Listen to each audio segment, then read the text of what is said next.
We've got another awesome Thursday night football game between the Minnesota Vikings and the Los Angeles Chargers. We're going to make serious money on Thursday night football this week because we've got our betting expert right here and Mason Cameron to tell us the best bets for Thursday night football. And Mason, it's the first time since week 2 and only the second time all season that Thursday night football is not an interdivision game.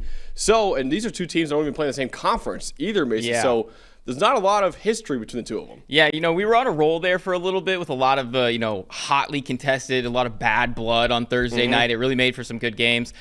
This time around, not so much, but there is still a little animosity between these two teams. They have seen each other as of a little bit recently. Like Max said, they haven't matched up too much in over the years, but their last matchup, week 3 in 2023, the Chargers won that game 28-24 in Minnesota as 1-point dogs. And if you guys remember that one, Justin Herbert absolutely erupted. 40 for 47, 405 yards, 3 touchdowns. He absolutely ripped up Brian Flores' defense.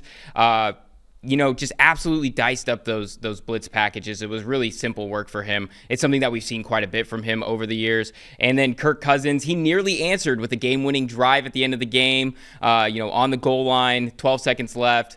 Bobbled pass by TJ Hawkinson popped up in the air, and that one was picked off. That ended the game. So there is some unsettled business in this one, and I think, Minnesota's not going to want to sleep on it. Yeah, Justin Herbert, one of the few quarterbacks in the NFL that is capable of dicing up Brian Flores' defense. Usually many quarterbacks struggle against all those blitzes and all those exotic blitzes that he sends at quarterbacks. What should we know, Mason, for both these teams going into this week and how they're doing betting-wise? So with the Chargers started off pretty hot. 3-0, 3 straight division wins, all covers, and then it's come off the rails as of recently. They've lost 3 of their last 4, all failed to cover as the favorite in each, and they stand as just 1-2 against the spread record at home this season.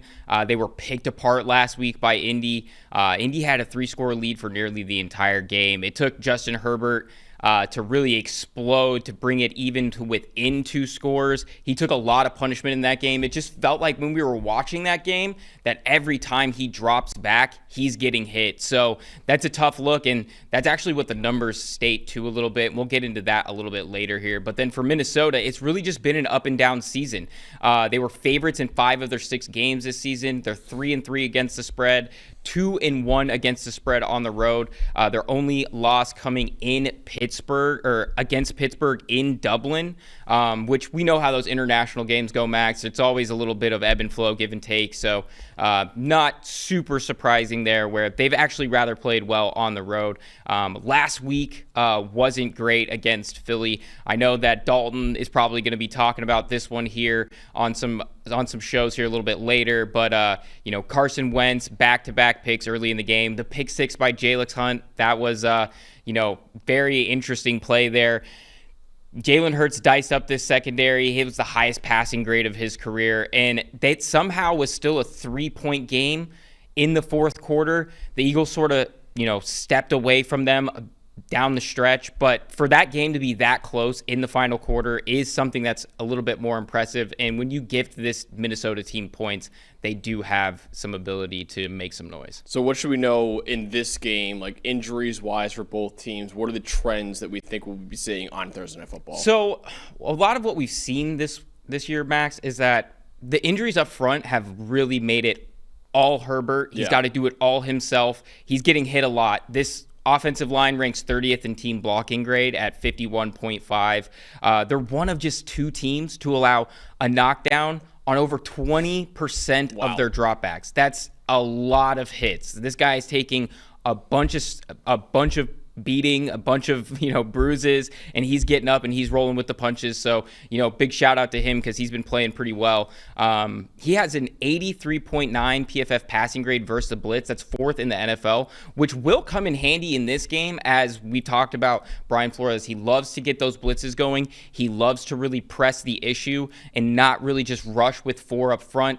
He rushes blitzes about 50% of the time. So that is something that is going to play a factor in this one, and we saw it the last time these two teams faced off. But then for Minnesota, it's been a little bit different. Whether it's J.J. McCarthy or whether it's Carson Wentz, the struggles under center have really hurt this team. It just set them behind the eight ball because they're actually one of the better running teams in the NFL right now. McCarthy not expected back this week. Potentially not until next week after the long layoff from the Thursday night.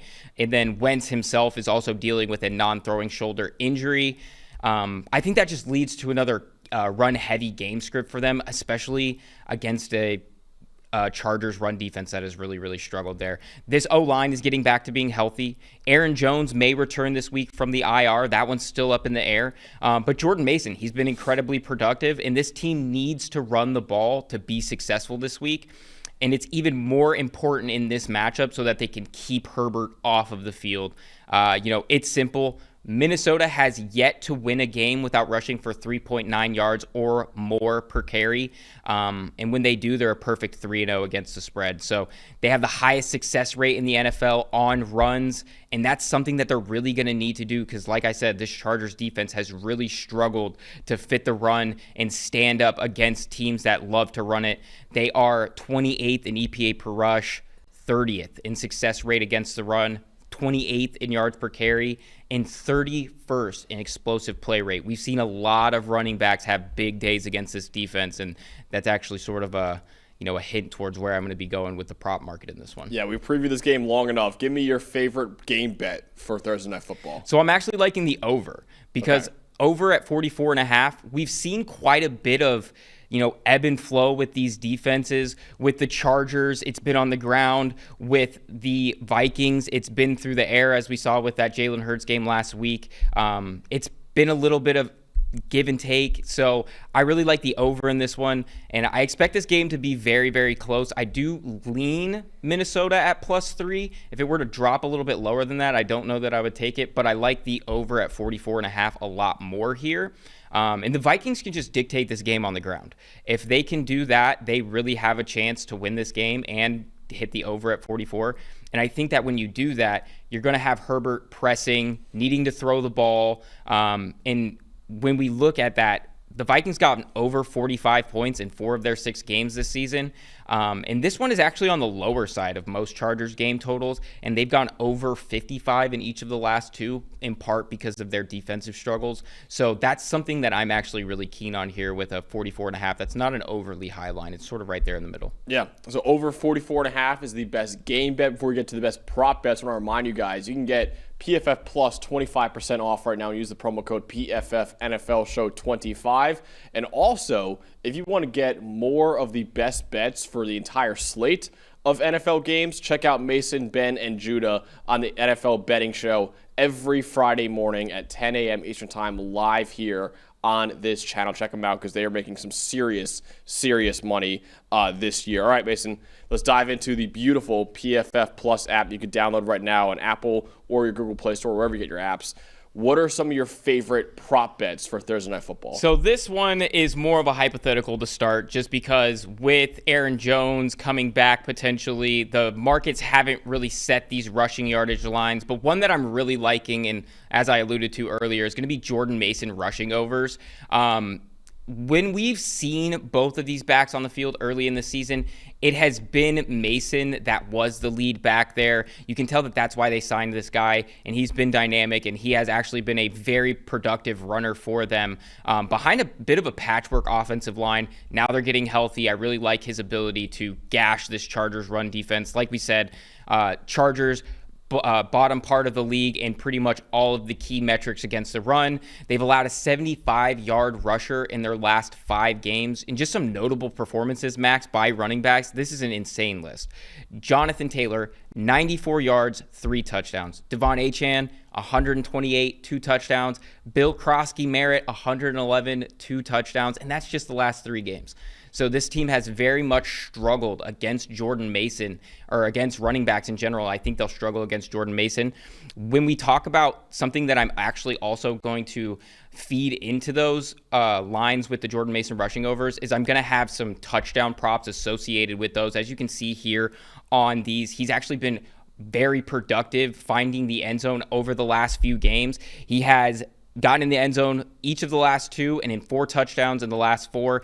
In any time you can get it around plus 110, maybe even a little bit higher if you're shopping around, or at 2+ you can get it at 750. So those are ones that I'm going to sort of sprinkle in a few here and there and just really, take some advantage of this poor matchup. So yeah, as a Jordan Mason fantasy manager, I am very, very happy that you're taking all of the overs, no matter what the number is, for Jordan Mason this week. What are the quarterbacks? Any quarterback prop bets you like this week? Yeah, so, we talked about Justin Herbert and his ability to dice up the blitz, and, we talked about how he has the 4th highest passing grade against the blitz this year, and that's something that we've seen a lot from him. So I think that what we are going to see is Justin Herbert is going to eventually need to pass the ball a lot. I'm going to stay away from the attempts because if the Vikings are successful in keeping the ball away from him a little bit, I don't think the overall volume is going to be sky high, but I think you're going to see a lot of high percentage looks where he's having to find his hot reads. So I'm taking the over at 23.5 completions. He's gone over this mark in 4 games this year in each of the last 2, and he just came under this mark in another 2. So this is where we really have some potential for him to meet in the middle there and still exceed this number, even on a lower passing volume than he traditionally has. And it's just something that we've seen a lot with him where he can find his hot reads and get rid of the ball pretty quickly. He had 40 total completions, like we said, against Brian Flores the last time he played them. So I'm actually very interested in that potential. Yeah, Justin Herbert over 23.5 completions. So to recap, the best bets for Thursday Night Football are the over overall at 44.5, or wherever you get it at 45 right now.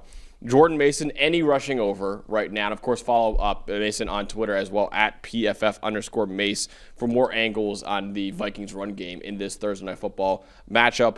And Justin Herbert over 23.5 completions. Those are the best bets on Thursday Night Football. I love it, Mason. All 3 are overs. Oh, I'm hoping we get some fireworks here. A couple of defensives that have struggled in some spots, and I think this one has some good potential to put up some points. Life's too short to bet the under. That's what a lot of people say. So life's too short to bet the under. We're betting the over on Thursday Night Football between the Vikings and the Chargers. Should be a great matchup. And again, check out the betting show on Friday morning at 10 a.m. Eastern Time to get all of the best bets for the entire Sunday and Monday NFL action.